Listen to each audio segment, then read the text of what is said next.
Hey everyone! Horses are one of the most common animals in all of fiction, and it makes sense given their iconic look and unique design, and how useful they tend to be to humanoid characters. However, it is very clear the people who created them were not thinking in biological terms. According to their official lore, horses are an absolute mess. Their blood moves so fast inside their bodies that they have circulatory issues. If their legs break too hard, they'll just die. Something unthinkable in such a heavy animal with such thin legs. Their respiratory system is so weak that when they run, their moving guts are what makes their lungs breathe. The amount of anxiety they suffer as prey animals is incongruous with their huge size, more fitting of a short-lived tiny animal than megafauna. Physically and mentally, horses exist in a perpetual sudden death mode, and the idea that a vertebrate, let alone a mammal, would survive in such conditions is nothing short of preposterous. Let's begin with the most egregious detail.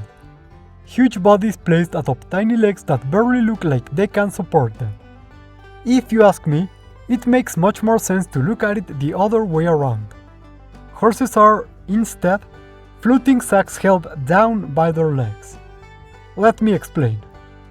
Here I propose the large bodies of horses are actually flotation sacks. These animals can often be seen grazing, and all of this vegetation would be fermented inside their digestive chambers to produce lots of methane, which they use to float. This fermentation chamber is, unfortunately, extremely delicate, and horses must take measures to avoid excess gas from accumulating inside them, which they do by, well, you know how gas usually leaves a body, and this method propels them forward at incredibly high speeds. Any diseases or injuries that prevents excess gas from being disposed of, or damages the lining of their flotation sac, will cause the horse to explode at the lightest touch. Now, here's the thing with the legs. The legs are not locomotor organs, but simply extensions of its epithelium that hold heavy concentrations of structural proteins, which act as a ballast that holds the horse down to the ground. Of course, as the horse propels itself forward, these ballast organs will jerk around, giving the impression that the horse is using them to move. Now, despite the relatively heavy weight of these organs, it's still a very delicate equilibrium, and in the event of horses losing one of their legs, they'll inevitably end up floating away into the sky, never to be seen again. Hence, many horse owners will give them horseshoes made of metal to help keep them grounded, and sacrifice horses that have lost a leg to save them from their grievous fate. Now, one may imagine many predators would try to take a bite out of such ungainly creatures, and one would be absolutely right. Everything wants to eat them. And so the horses have developed an instant panic response, driving them away from any predators. This is a result of their extremely simple nervous system, which prevents them from forming any sorts of strategies. When running, many horses can appear to be sweating, but this dense froth is actually a toxic secretion released as a part of their defensive response.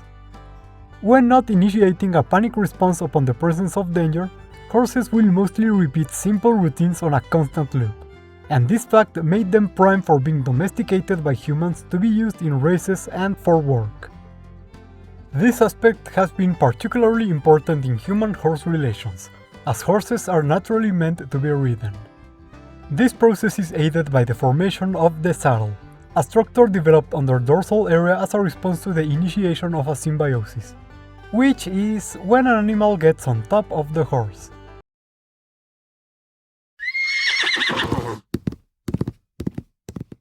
This structure provides a gripping point for any riders, who will gain the advantage of faster movement, while the horse gains the advantage of looking like a freakish hybrid thing that scares off predators.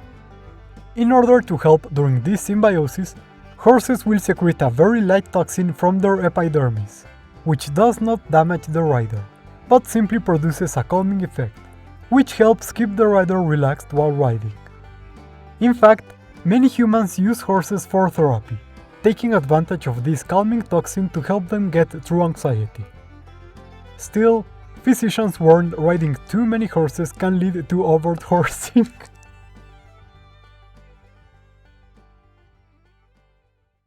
And that's it for speculative biology look into horses.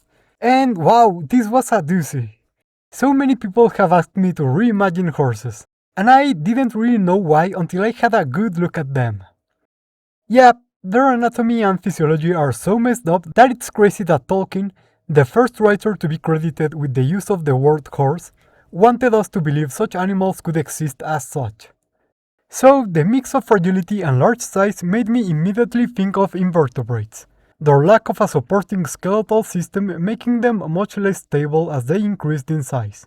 And as I followed this line of thought, something like a jellyfish or a siphonophore felt like great ways to go about it, even including some of their weirder properties, like running fast and calming people. I hope you guys had fun, and let me know if there's any other mythical and literary creatures, like elephants or dogs, that you'd like to see reimagined. As always, here's a thank you to everyone who wanted to see this episode, and thank you so much for helping me learn about these amazing creatures. And also, thank you to our researchers and research associates who support us through Patreon and YouTube memberships. Remember, you too can join in if you want to support our channel, and you get some nice perks too, like seeing all of our creatures and videos ahead of time and helping mold them into shape. Or you can also like, subscribe, or write a comment telling me any type of creature you would like me to give the Speculative treatment in the show. Any of those really help the channel a lot.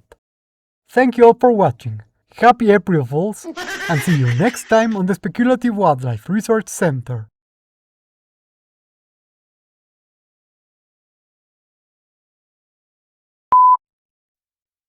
Still, physicians warned riding too many horses can lead to overhorsing.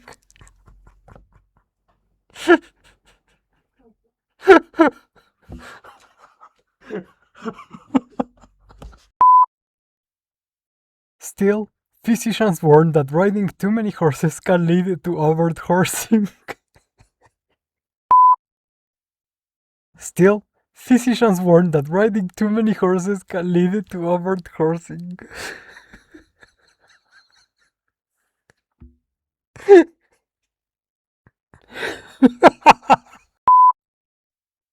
Still, physicians warn riding too many horses.